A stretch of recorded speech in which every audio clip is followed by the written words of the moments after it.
Hey guys, welcome back, it's Ripe again. In today's video, a dumb Karen visited my store and demanded that I just give my business to her daughter, claiming that I'm doing a bad job and she deserves it more. Here is what happened. Let's dive right into the story.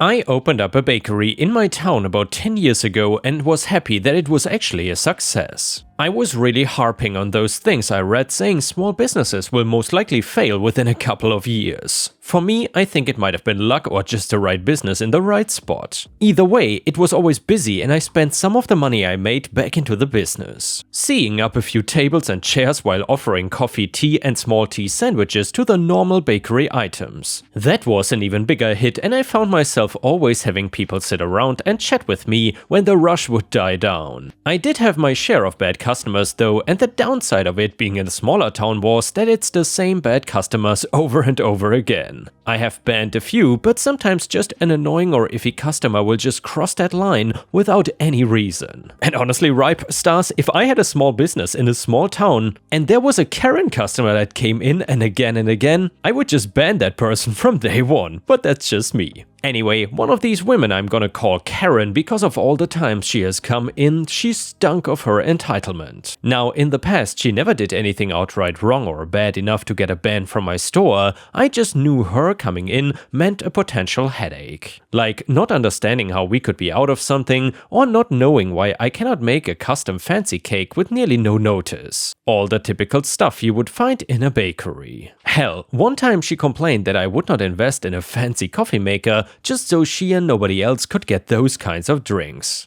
Everybody else was happy with just normal coffee. The bottom line was that her coming in meant that I was getting to hear something nasty coming out of her mouth. If she hated how I ran my bakery so much, I don't know why she kept coming back either, but she came as often as any other regular. This time she had her daughter with her, who I saw a few times before but never interacted with. Karen came up to the counter and I was just hoping that whatever she wanted we had so she could be in and out. Me, what can I get for you today? Karen, oh, we didn't come to buy anything. We actually just stopped by because my daughter just turned 18 a couple of days ago. Me, congratulations, I guess? Were you looking to put in an order for a late birthday cake or something? Karen, no, I just said I wasn't buying anything. I came because now that she is an adult, she needs to start making money. Me, she came to get a job? I'm not really hiring, but I guess I can keep her in mind. Karen, you're a very stupid woman. This is why I decided to come down and save your business before it just fully collapsed. People in this town need a good bakery, and if my daughter owned one, then it would be the best. Me, I'm sorry, but I'm not exactly looking to sell my store here. Karen, we don't want to buy it. We are offering to take it off your hands so that it can run better. This way you can just go find another job or move out of town or something. You don't seem to like it here anyway. So yeah, she was telling me to give her daughter my entire store. I had customers watching just as confused and in shock as I was. Did she really think that her daughter turning 18 meant she could make somebody just give her a business? Speaking of the daughter, she was just standing there the entire time on her phone. She had no interest in participating and just waiting for her mom to either walk out or actually achieve getting her a free store. I don't want to sound mean, but I don't think somebody right out of high school with no work experience can just run a business. I'd been working in food service since I was 15 years old, and it took 15 years for me to get to the point of trying to get a loan for my bakery. There are a lot of small things to learn, and she didn't even seem to be paying attention. I told Karen flat out that she was either crazy or high if she thought I was just gonna give her daughter my business. I'm usually polite, but this was my final straw with her entitled ass. She started yelling at me about how my bakery sucked and she was gonna make sure it got burned to the ground.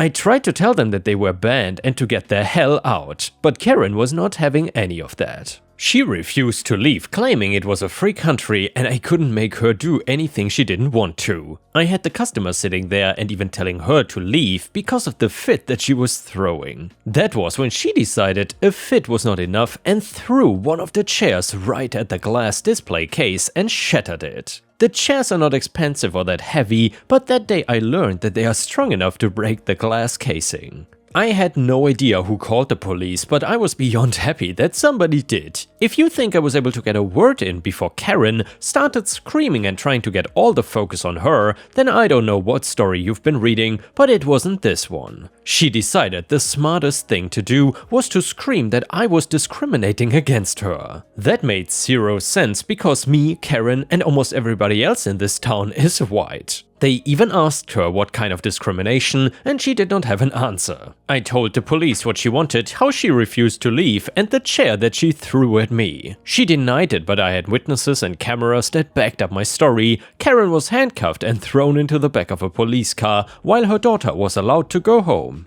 I guess since she didn't really do anything aside from just being with Karen. I told them I wanted to press charges because she could have hurt somebody with the stunt that she pulled. It turns out since I told her she had to leave and didn't, I was able to also have charges pressed for trespassing on top of destruction of property and endangerment. All I had to do was hand in my cameras and give a sworn statement as to what happened and that I was sure it was Karen. I would have sued her for damages to get a new display case installed. However, before I could do that, her ex-husband/daughter's father came to me. It turns out he wanted his daughter to go to college, and if I had the trespassing charges pressed against her, well, it would cause colleges to revoke acceptance potentially. He wanted to pay for the damages outside of court if I didn't press anything against the daughter. I agreed mainly because trying to get money through court can be a grueling process and I didn't know how much of this the daughter was really involved with. I'd rather she go to college than grow up and turn into another Karen. Some of you might think that was a stupid idea on my part, but hey, go and show me a perfect human. Karen was probably going to jail anyway, so maybe she has a chance if I ever end up seeing her again.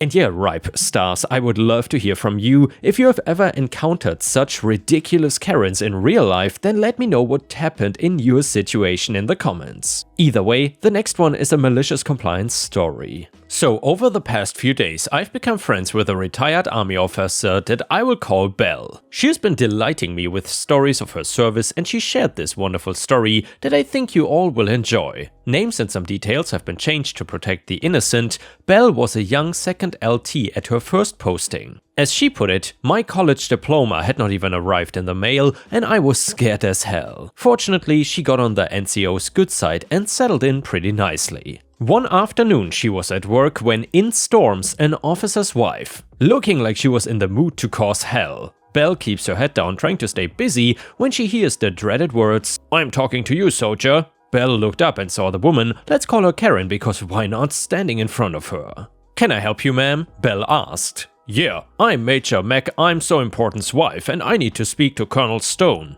"Do you have an appointment?" "He is busy," Belle asked. "Just go get him. I will stand here right until you do." Belle looks around wondering what the hell she's supposed to do. She didn't want to risk her job because Colonel Stone was known around the base for having a fierce temper. "I will have you knocked back down to private if you don't do as I say," Karen shouts. "Now move!" Wanting to get away, Belle got up and walked towards the colonel's office, intending to get away for a long enough coffee break that Karen will just forget about this. When she looked back, she sees Karen is watching her though like a hawk, so there goes that plan. Colonel Stone's door is closed and Belle knocks on the door. "Yes," Colonel Stone barked. "Sir, it's Second Lieutenant Belle Smith," she said. "Come in." Belle opens the door, does the customary salute, and he immediately notices how nervous she is. "What is it?" "Major Mac, I'm So Important's wife is here and she wants to speak to you," Belle said, her voice squeaking. "Does she have an appointment?" "She just said to go get you and she wouldn't leave until you saw her."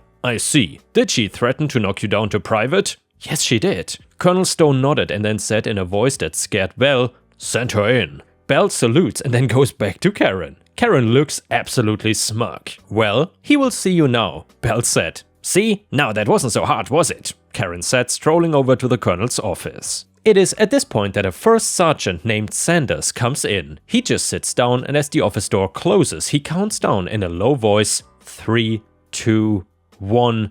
"What the hell were you thinking?" Colonel Stone shouted. For a good 5 minutes he proceeded to tear Karen a new butthole, telling her that she is not permitted to wear her husband's rank and that if she tries pulling anything like that ever again, her husband will be busted down to private faster than he could sneeze. Karen left the office like a bed out of hell, white as a sheet and quaking. Belle never saw her again, but she and the Major got divorced shortly afterwards. According to Belle, he realized what a liability she would be to his career. And the next one is a story from r/am I the a-hole. My husband, 36 male, and I, 33 female, have been married for 8 years and have 3 kids, 5, 3 and a 1-month-old infant. I'm currently still recovering from my planned C-section and it's taking a lot longer than I had hoped. So I'm not on bed rest but pretty damn close. Unless it is to go to the bathroom or changing or feeding my baby, I'm pretty much always sitting or lying down. I don't like it, but it's what my body needs to heal right now.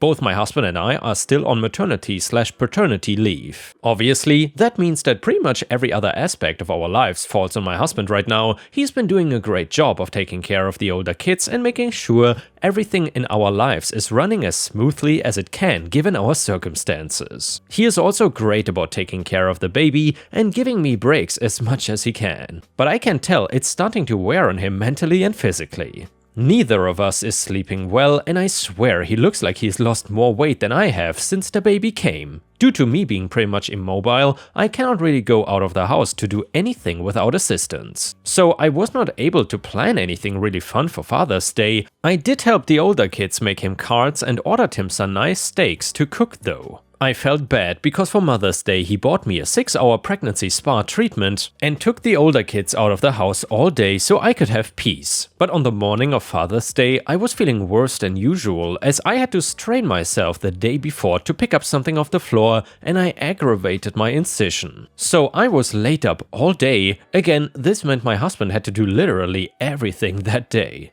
By the time he got the older kids to bed, I could tell he was irritated and upset. I told him to try and relax for a bit, but then the baby started fussing and he jumped off the couch, grabbed a pillow and screamed into it. I tried to calm him down, but he just kept freaking out about how he is at his wit's end and he needs a break and that I could not even find a way to give him a single hour of quiet on Father's Day. I started crying too and he just looked at me and walked away to take care of the baby without saying anything. After he took care of the baby, he came back to me and apologized, but he said he needs a break and he's gonna talk to family about taking the older kids for a week or so, and that he is just disappointed that his Father's Day was spent running around doing everything for everyone else. He did not even get to cook his steaks, he ate cold pizza for dinner. I asked him what I was supposed to do because it's not like I can move or leave the house, and he said I could have looked into a sitter for the kids or made them sit with me and watch a movie for an hour or so he could have just had a sliver of time for himself. He said he feels like his needs are at the bottom of the list and he just wanted to feel like he matters for one day. And yeah, Ripe Stars, let me know in the comments what you think about this. Is OP being the a-hole here or not? And yeah, Ripe Stars, I would say OP might be the a-hole here, although I would say a-hole is a tough word for this because OP is not really an a-hole, but it seems like she doesn't care that much about her husband's feelings. And he clearly has some trouble and I feel like she should be helping him. Anyway, comment number 1 said, "You're the a-hole. Unless you left it out, you did not even console your husband. He broke down in front of you after weeks, maybe months of doing a lot on his own, and your only response was, well, what was I supposed to do?" Comment number 2, "You're the a-hole. Husband is making a cry for help. You should have found a way to offload the kids and give him a day off." Comment number 3, "Somewhere between not an a-hole and you're the a-hole. You're both in the thick of it right now, but he's not wrong that you could have figured out a way to make sure he got a break. You can call and text potential babysitters from the bed. And like he said, you could have had the kids with you for an hour or so he could relax. I'm not saying you're a monster for not making it happen, but you should make it up to him. He's clearly on the verge of a complete nervous breakdown and he badly needs a break." And now let's move on to the next story. It starts like this. Am I the jerk for telling my neighbor what to do? My neighbor moved in above me about a month ago. Before she moved in, the complex renovated her unit so she has all hard floors except in the bedrooms. Unrenovated units like mine are all carpeted. Everything has been fine so far except for at some point every week she vacuums her floors. Now obviously I understand her vacuuming the carpeted areas or her rugs, but she vacuums the hard floors too. It can go on for about half an hour. The issue is that I work from home and she vacuums in the middle of the day when I am on meetings. It's very hard for me to concentrate on my meetings when this happens. I then finally went up and knocked on her door and explained the situation to her. She was very apologetic and asked when is a better time for her to vacuum so that she does not disturb me. I asked why she needed to vacuum her hard floors as opposed to just sweeping or Swiffering, and she said that she has a cat, so she actually vacuums and Swiffers. That's the only way she can be sure that she gets all of the hair up. I basically told her that she should maybe consider switching to both sweeping and Swiffering instead of just using the vacuum cleaner. She said that was not possible, but said that she would make every attempt to vacuum during non-work hours. I asked that she also make sure not to do it too late in the day either, and she basically just closed the door on me, which made me think maybe I was an a-hole here. But I mean, I have to be able to do my job, so Reddit, am I the jerk? And yeah, Ripe Stars, I will relay this question to you. Do you think that OP is the a-hole in this story for complaining or not? Let us know what you think in the comments. Comment number 1, you are the a-hole. Your neighbor was prepared to make a very reasonable compromise by vacuuming at a time that was convenient for you. You have absolutely no right to dictate how another person cleans their apartment. Sorry. Lots of people vacuum hard floors. Comment number 2, you are the a-hole. She has every right to vacuum wherever she wants. And also she was kind and accommodating in asking what time would work for you. Buy some noise-cancelling headphones for your meetings and stop imposing on others. Comment number 3, you are the a-hole. You have such a nice neighbor who's very willing to accommodate to your schedule. How she cleans your house is up to her and you are acting very entitled. Personally, at this point, my petty self would make sure to vacuum my floors for an hour every workday. And now let's move on to the next story. It starts like this. Strap in for a very long story about my entitled piece of work HOA president from hell. I wanted to try and make this story as short as possible, but I already know it's gonna be long based on just how much serious crap this guy did to me. First, I'm gonna tell you about how he decided to poison my guide dog. To start with, he actually is not my guide dog, but it is my wife's. My wife is blind and medically needs him in order to get around safely. The HOA we live in has some strict rules regarding everything, and of course dogs are one of those things. The rules state that only dogs of certain sizes can live in the neighborhood and they have to be under 25 pounds. As many people know, the ADA laws don't allow for these rules to apply to service animals. Obviously, she needs a bigger dog in order to hold the handlebar, and most guide dogs are average-sized breeds like ours, a lab. When the HOA president saw our giant dog, he ran over and started telling us off, saying that the rules stated we could not have a dog that size and that he was gonna fine us until we got rid of it. We explained that the dog is a medical device technically and he cannot fine us or we can sue the HOA because of it. He left and I assume looked into it to find that he was right and could not force us to get rid of the dog. He decided that he was gonna do something much worse instead. One day the dog was really sick and we had no idea why. He was throwing up and could not seem to stay awake. Plus, he had some other gross symptoms that I will let your imagination fill in. When we took him to the vet, they ran tests and found out that he had ingested poison. After a stomach pumping and a few days rest, he was much better and ready to start helping us again. You might be wondering how I know the HOA president did it instead of some kind of accident maybe. Well, this was the first issue we ever had with the HOA president, so we decided to give him the benefit of the doubt. After the whole issue with him yelling at us, he brought us a package of dog treats and apologized for not knowing he was a service dog. We assumed the best of him, and if it wasn't for the vet asking if we changed any food, I would not have even thought to have the treats tested. It turns out the HOA president had put poison in the dog treats to try and kill him to get the big dog out of his neighborhood.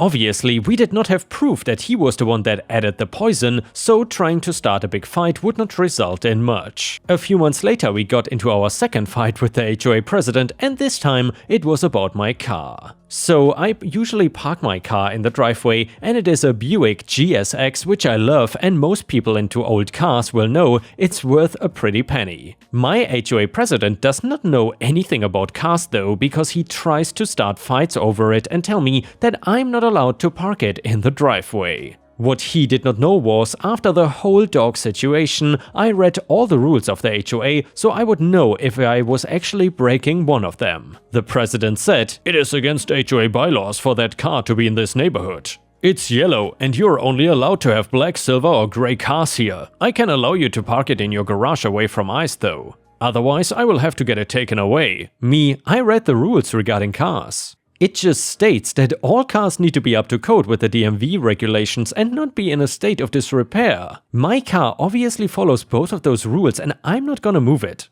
The president then said, I'm getting sick of your stupid car being an eyesore. If you don't take care of it, I will, and trust me, you don't want me to. Me, you don't have any right to touch my car. It is staying right where it is. I knew he was a total a-hole, but I really did not think that he was crazy enough to do what he did next. First, he did the total dick move of sending me letters in the mail, telling me the same crap that my car was against the rules and I was gonna have to pay for it.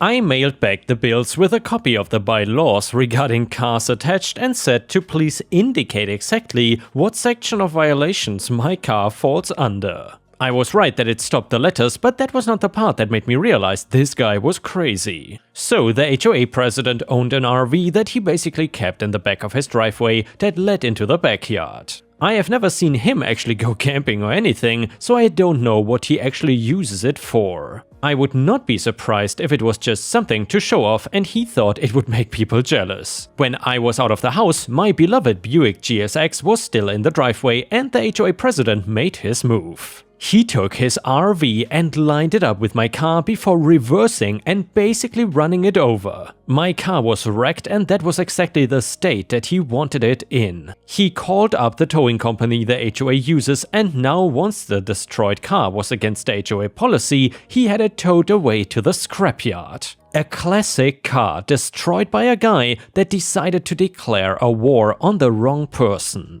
My wife might be blind, but my neighbor saw the entire thing and sent me a video that he took on his phone. When I told the president that I knew what he did, he started claiming that it was accidental and an old car is not worth anything anyway. He assumed me suing him was a waste of time because I was not gonna get much from him, but he was wrong. That car was valued at about $180,000 because it was in great condition with a ton of original parts. It took a long time for the court case to happen, so I'll fast forward in the story for a moment. The judge did not believe his story for a minute about it being an accident, and the HOA president had no real way to explain why he was on that angle or even out in the RV just roaming the neighborhood. It was that same day that he learned how much the car was worth and what I was suing him for. It was actually a dual lawsuit because I had to sue him for the destruction of the property, but I had to sue the HOA as well for having it towed away. Knowing that he caused that state of it, he did not really have any right to get it sent away before even trying to contact me. HOA bylaws state that notice needs to be given before you tow a car. He ended up having to pay me a ton of money, but I will get back to that at the end. For now, I'm gonna go back because there was actually one more incident I had with him. So this was between him destroying my car and actually going to court for it. While waiting for everything, summer rolled around and I wanted to do one of my favorite pastimes of having a big barbecue. It was something I always grew up having and took on the tradition myself. I invite family as well as most of the neighbors that live close to me and I talk to regularly. As you can imagine, the HOA president was not one of the people I invited. We were having a great time, but of course the president showed up without any kind of warning to rain on all the fun. President, what do you think you're doing back here? I'm having a barbecue, I answered. I don't want you on my property after all the crap you pulled. You know the lawyers told you to stay away until court as well. I'm here on behalf of the HOA though. You cannot have a barbecue in this neighborhood. It is offensive and against the beliefs of some residents. Shut it down now. Me, I know that this is personal and there's nothing stating that I cannot cook a barbecue. If the HOA has a problem with me, they can send it in a letter. And now please leave before I have the police involved for you trespassing and harassing me. He left luckily, but I knew exactly what that entire thing was about. He is a vegan and enjoys bragging about it and trying to push it onto everybody else. He puts random signs up talking about how we are killing poor animals and that meat is murder. Now, I have nothing against people who are vegan. I am against people telling me that I cannot do something because they are vegan though. It is my property, my money, and I can do anything I want as long as it is legal. Now, I did get a letter in the mail stating that the HOA is making a new rule banning any of all barbecues that involve the cooking or serving of meat. And yeah, Ripe Stars, I guess you just gotta do a barbecue where you grill vegetables or something. That will certainly be a hit in the neighborhood. Anyway, the HOA board is not allowed to just create new rules, as some of you avid Reddit readers might know. There is a process and a vote and all of that stuff, so I knew that it was a lie. He was just trying to justify that rule by comparing it to a meeting of people that are attempting to suppress another group. That rule basically means any anti-race group would be shut down right away by the HOA, which makes total sense. It does not apply to this though, and they very well know it. I continue through the summer having barbecue parties, and each and every time I get him showing up and sending me letters telling me that I cannot do it. It turns into flyers of graphic animal torture and things that he is attempting to use to scare me out of doing it. The more he upsets me though, the more I wanna have these events just to bother him. The summer ends though with him not getting me to stop, and now we are back in the timeline of where the court situation happened. Also during that summer we were able to open a report of him potentially poisoning the dog treat, since now there was more evidence with the car situation and barbecue situation that he was clearly out to get us. Now I have laid out all of the 3 big things that went down between the HOA president and me, and I wanna get into the next part of the story. So this will cover the court results as well as the revenge that I got on him. If you thought I was stopping at a simple lawsuit, then you are very wrong indeed. I wanted to ruin this guy after all the crap he put me through. The courts, as I said before, were not believing anything he said and leaned heavily in my favor. He was gonna have to pay me a total of $300,000 at the end of everything. This was for the car, the harassment, and trying to poison and kill the dog. He was shocked that he lost and actually tried to get out of giving me the money in any way he could. I don't know exactly what he did, but he delayed it to where I did not actually get anything for almost half a year with his delay tactics. Now, the money was not the only thing that he was dealing with legally. Trying to poison a dog is not something taken lightly, and a service dog only makes things worse. He was being charged with animal cruelty for poisoning my dog and destruction of property because of my car. Neither thing was crazy serious, so he was not gonna go to jail for these things. However, he was given community service and he was getting a record, so if he did anything in the future, he would not get off as easily. Having a record did not sit well with the rest of the HOA board, and he was kicked out of his position for abuse of power. Now, he was not an HOA president anymore, but just an entitled guy that lost a lot. That would be nothing compared to the sweet revenge that I got on him shortly after though. This man, for work, owned his own business, which was a company that sold luxury items. I got no idea where he actually got the stock, but he was selling these items at both his store and out of his home with a strict cash-only policy.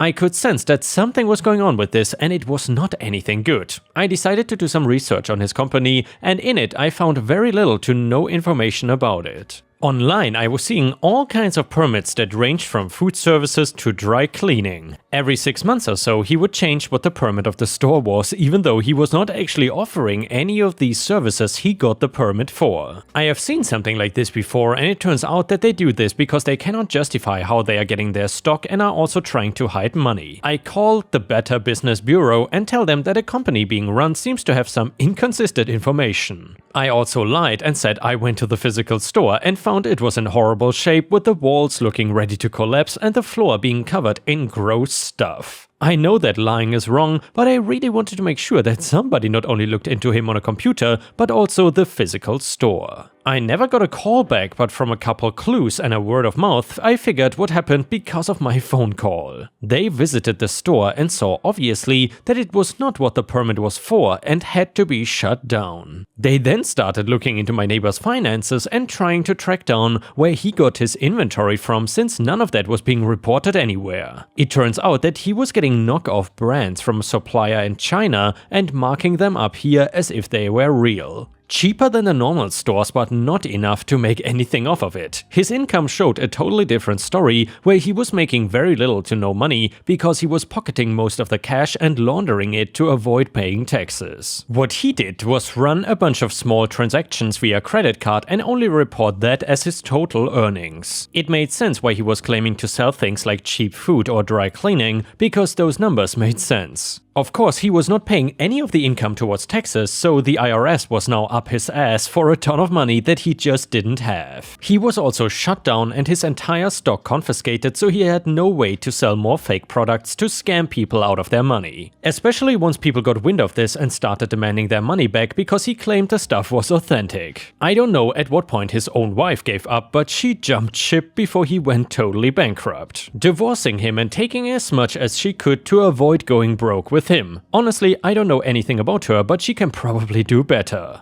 He might have done all of those things to me, but I think shining a light on his true self destroyed him. I did not even need to work that hard for revenge because he did not even hide his illegal activity very well. All it took was one phone call and a small investigation to find that his entire livelihood was based on a scam. With no money, no wife, and no position of power, it is not shocking that he moved away pretty quickly after that. Maybe trying to sell the house before the bank straight up took it so he could get a little money to live. I know this was a long story, but I hope that you got some enjoyment out of hearing about what might be the worst HOA president in the entire country. And with this, we have reached the end of the video. However, if you cannot get enough of my content, please check out my endless playlist, where you can find thousands of hours of content. In addition, please don't forget to subscribe to my channel to not miss any of my daily uploads. Thank you so much in advance, and I hope to see you again tomorrow.